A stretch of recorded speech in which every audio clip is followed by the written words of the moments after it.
Energy sources can be hard to access. Affordable, unobtrusive to nature, and sustainable energy sources can be harder to access.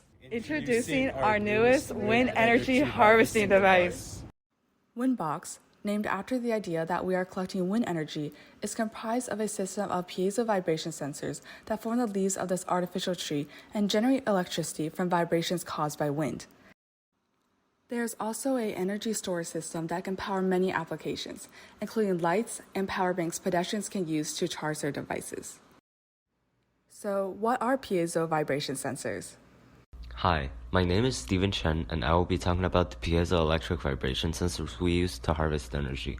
Piezo vibration sensors works on the principle of piezoelectricity, which induces a potential difference, also known as voltage, in response to a mechanical stress, which makes them an alternative to the traditional way of energy generation, which utilizes fluids converting between states and the turning of a turbine to turn a generator.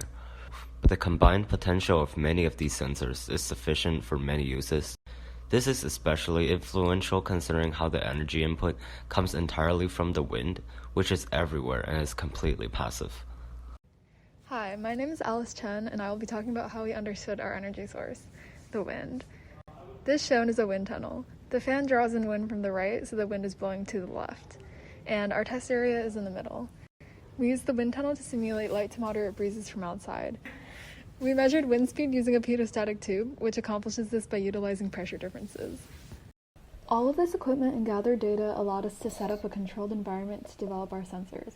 This allowed us to better understand how our sensors could realistically behave outdoors. Hi, my name is Anna Zhong, and I will be talking about how we optimize the sensors to produce the largest voltage. We started by working with different sensor attachments to increase deflection that would create a high strain that generates a voltage. The key to increasing voltage required a careful balance of amplitude of displacement and frequency of vibration. Increased amplitude always increased voltage, but increased frequency only up to a certain amount would increase voltage, and a specific optimal frequency depend on the amplitude.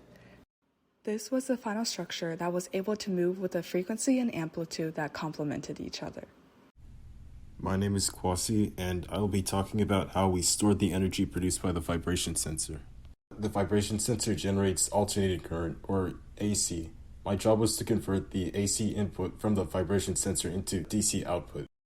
In order to do this, I built a full-bridge rectifier, which is basically 4 diodes arranged in a diamond shape that converts input into a DC output. I set a function generator to output 20 volts through the rectifier into a pair of 3.7 volt lithium-ion batteries in order to replicate the vibration sensor's voltage output.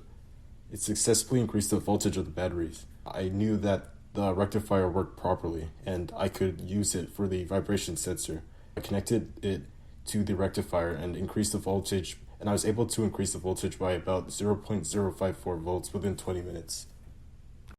With the collective power of many of our sensors, Windbox can charge many batteries to provide significant usable power. Thank you for watching.